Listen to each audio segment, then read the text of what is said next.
I am so glad that you're here. Thank you so much for your interest in this topic and for taking the time. So what I want to do today, the Democracy Futures Project is a new project, a new initiative that PACE launched in collaboration with the David and Lucille Packard Foundation earlier this year. A number of you have asked me, what are you doing next, Kristen? Not actually leaving PACE. I'm just not going to be the CEO anymore. So I am actually staying on a contract basis to run this project for the next year. I'll do some other work on the side, but this is my primary focus. So what I want to do today, we just launched this project in October. What I want to do today is bring you into a little bit of what's happened so far, like read you into some of it, both the concepts and the activities that we've been embarking on. And I want to give you the opportunity to start playing with some of these tools and concepts a little bit, to start thinking how they might apply to you and your work. So just a quick note about the Futures Project and what it is. The Futures Project is designed on the premise and the belief that the future isn't something that happens, just something that happens to us. It's something that we can have agency over if we choose to prioritize thinking in the longer term.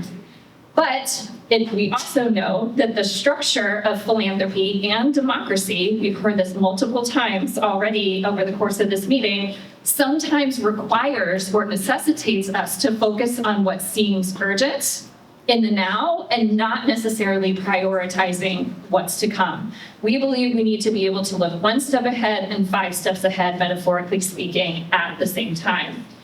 We also think that a lot of that short-term work tends to focus in a very appropriate and necessary ways.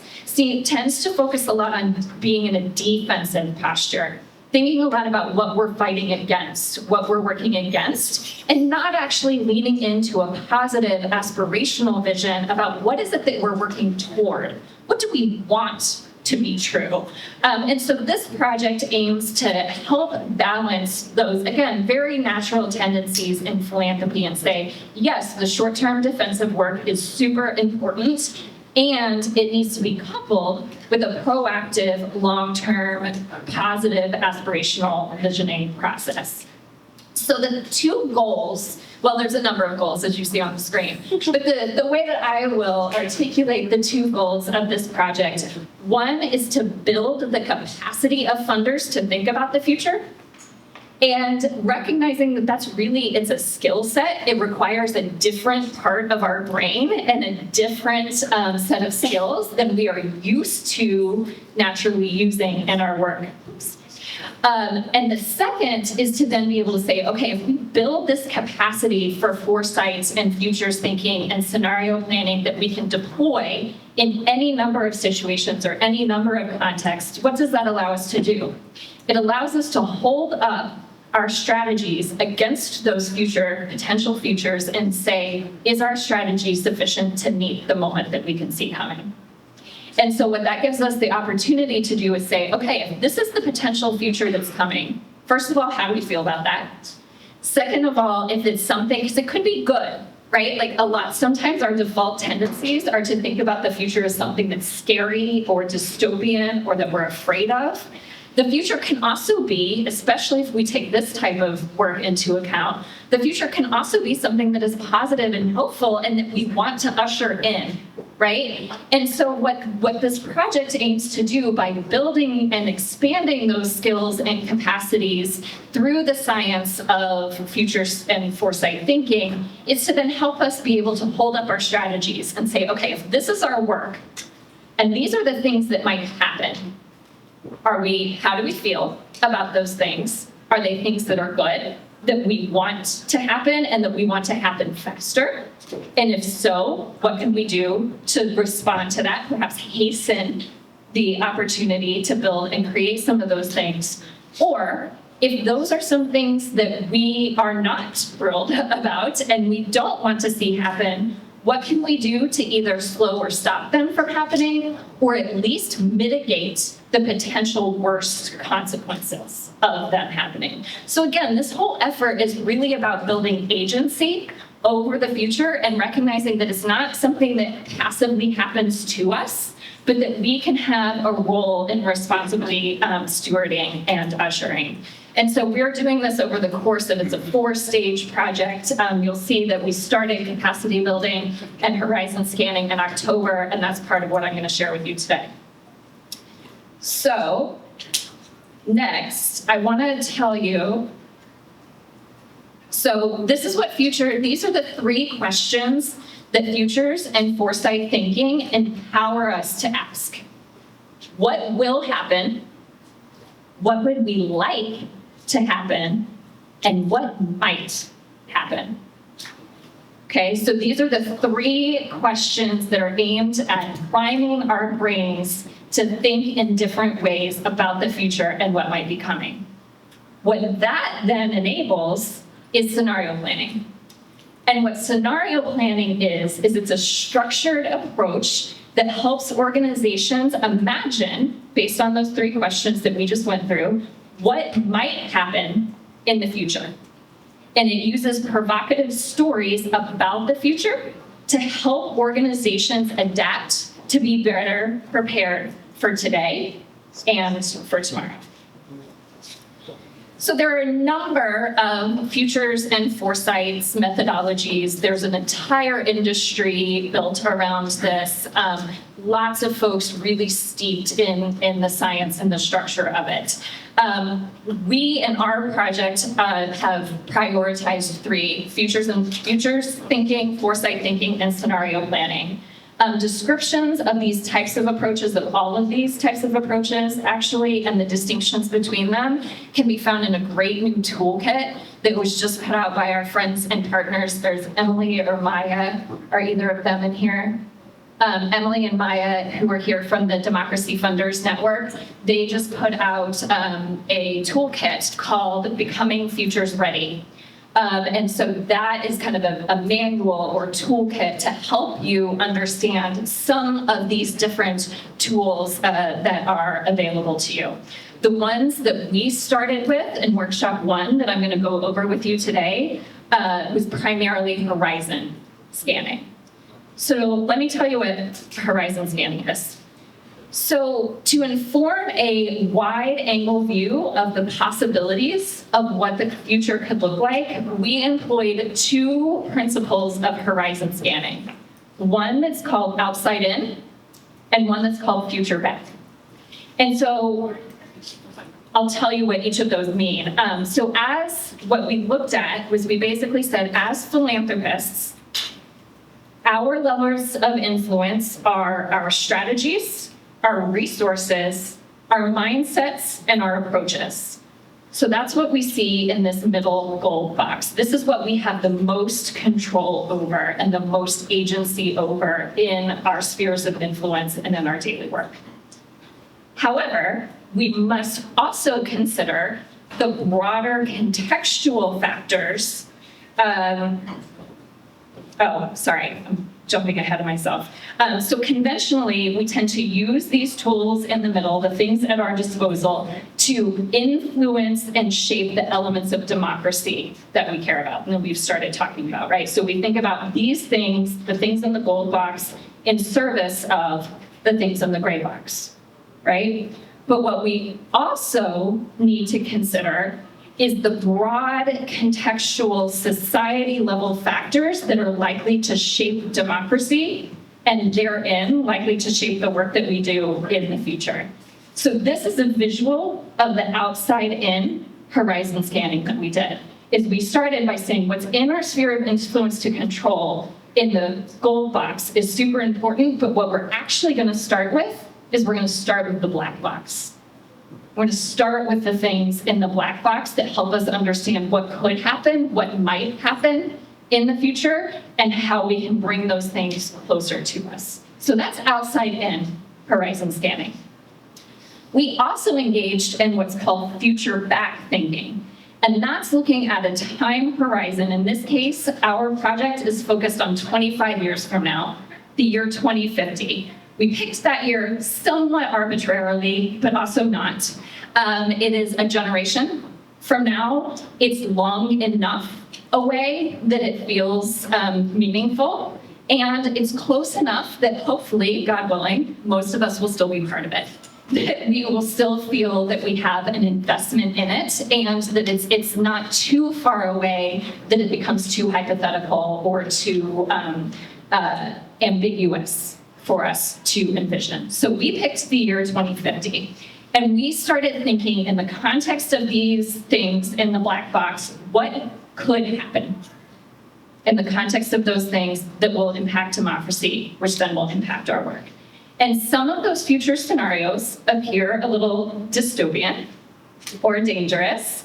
And in that case, again, we'll likely want to mitigate the potential worst consequences of that. In others, there are actually some pretty positive or hopeful realities that we might want to hasten or increase the possibility of. But in any case, future-back thinking allows us to backward plan what we might need to be doing now in order to start thinking about what we should do 5 years from now, 10 years from now, based on the potential future 25 years from now. So what I'm going to do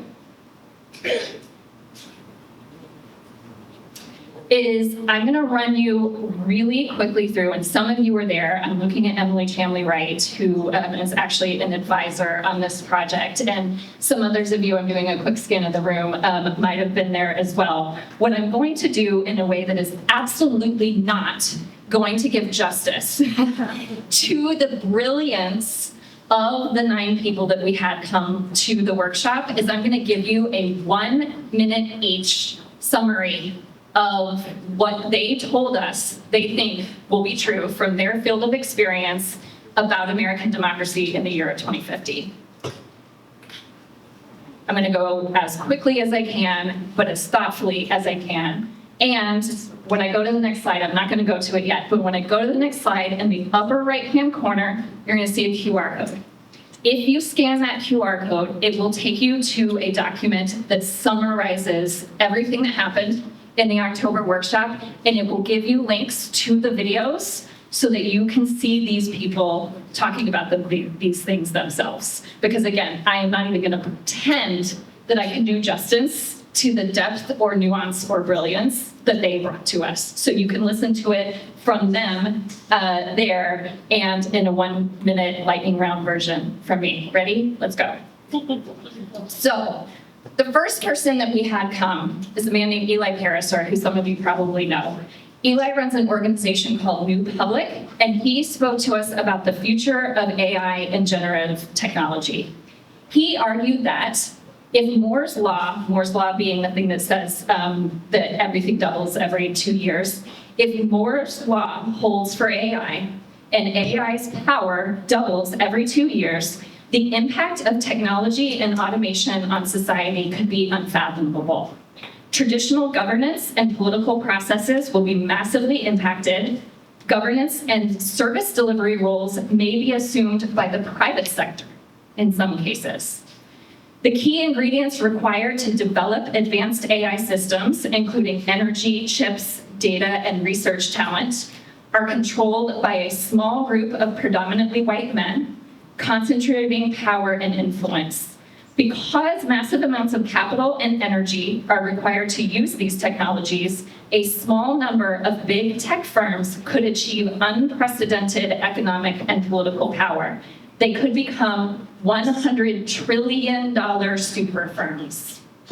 Several questions emerge. What happens in a world where single companies hold this much power? And how can governance frameworks keep pace with accelerating rates of tech change? The next speaker we had was a woman named Jayatri Das from the Franklin Institute. We asked her to speak to us about genetics and neuroscience, and she argued that emerging biotechnologies like CRISPR are already enabling gene editing and even reading and rewriting human minds. These technologies may shape demographics, enable a shift from medical therapy to medical enhancement, and impact fundamental concepts of human identity, morality, and responsibility. The benefits are many, such as enhancing brain function and supporting people living with disabilities. But so are the risks. Unprecedented eugenics, unequal access to gene-enhancing technologies, problematic uses of mind-reading technologies by law enforcement, privacy violations, the creation of bioweapons and super soldiers, and more. How can the regulatory landscape keep up? What levels of intervention should or should not be allowed? What kind of international cooperation is needed to balance innovation while protecting human rights? Climate change. Daniel Lindevall of the University of Uppsala in Sweden talked to us about the future of climate change. He argued that climate change will soon become a key agent of social and political change. It will disrupt food production, with as much as 1/3 of crop production at risk by 2050, fueling global hunger. GDP could decline by as much as 20% by 2050, undermining welfare and social security systems, disproportionately affecting the poor and marginalized and driving social unrest. Mass migration due to sea level rise and extreme heat will strain governance systems already unable to cope with increasingly fluid demography. That said, disasters can bring people together, activate grassroots engagement in relief and reconstruction efforts, and create windows of opportunity for evolving norms, values, and institutional changes. Two futures seem possible. One where governance systems are unable to handle these shocks, or another where declining resilience on fossil fuels helps shift political power at home and abroad, where declining costs of solar and wind energy enable growing energy independence, and where ongoing climate shocks create opportunities for new forms of global and local governance to emerge and resist autocratic forces. Eunice Lynn Nichols, co-CEO at Co-Generate, talked to us about aging and generational dynamics. She argued that while many of us know that America will be a racial majority minority by 2045, it will be more old than young by 2035. Age diversity is not being matched with age integration. Instead, America is highly age segregated. We see rampant ageism, generational conflict, and older generations controlling a disproportionate amount of the country's wealth and political power. Advances in technology, sanitation, and healthcare are leading to longer lives, but birth rates are declining, and immigration is the only thing preventing the US population from shrinking. A 100-year life expectancy creates a need for new models of civic engagement and citizenship that bridge generational divides and address concerns of isolation and loneliness. Two broad futures are possible. One where age segregation continues to rise, where older, predominantly white Americans hold most of the economic and political power, and another where intergenerational connection and collaboration become more common. Who needs me to bring in Siri to do some breathing techniques right now? Next, we heard from Stephen Harris of the Fetzer Institute, who spoke to us about the future of religion. And he argued that Christianity may lose its majority religion status in the US by 2050, and the rise of the nuns, those identifying as unaffiliated with any religion, could increase. At the same time, since the 1980s, political identities have become increasingly tied with religious identity. Areas for concern for sustaining democratic life include the ongoing fight over national identity and Christian nationalism, and the need to collectively re-examine the moral underpinnings of democratic life. The fracturing of religious communities, which have historically been seen as custodians of a collective moral conscience, necessitates a deeper exploration of what it means to coexist and the requisite moral foundations for a shared national life. Two possible futures were discussed. a continued rise in spiritual innovation as traditional religion further declines, already identified in the workshops. There are also some blank things for you to add your own. You can add something you've heard. You can add something you've heard over the last couple of days. You can add something that you're thinking about and you see coming that you think maybe nobody else does. You can add those in your worksheet and just spend a few minutes and pick 3 of them. Pick 3 of those forces and figure out, spend a minute talking about what story, when you combine those